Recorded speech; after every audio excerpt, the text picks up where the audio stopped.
మమ్మల్ని ఇడిసినవే సబస్తాల పడినవే రాజన్న బాధల్ని నింపినవే. చిన్నపిక్కల రాజన్న పెద్దపిక్కల రాజన్న చనిపోయి సంవత్సర కాలం గడుస్తున్నప్పటికీ ఈ సందర్భంగా వారి యొక్క కుమారులు అదేవిధంగా కుటుంబ సభ్యులు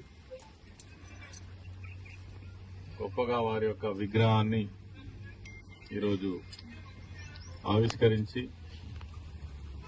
ఎల్లకాలం వారి యొక్క జ్ఞాపకాలను స్మరించుకునే విధంగా ఒక మంచి కార్యక్రమాన్ని నిర్వహించడం జరిగింది. ఇది సమాజానికి స్ఫూర్తిదాయకంగా నేను భావిస్తా ఉన్నాను.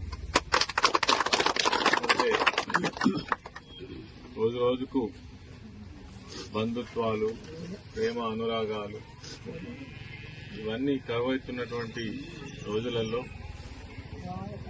ఆ తండ్రి వీళ్ళకి ఎంత గొప్పగా సేవలు అందించిందో దీన్ని బట్టి మనకు అర్థమవుతా ఉంది.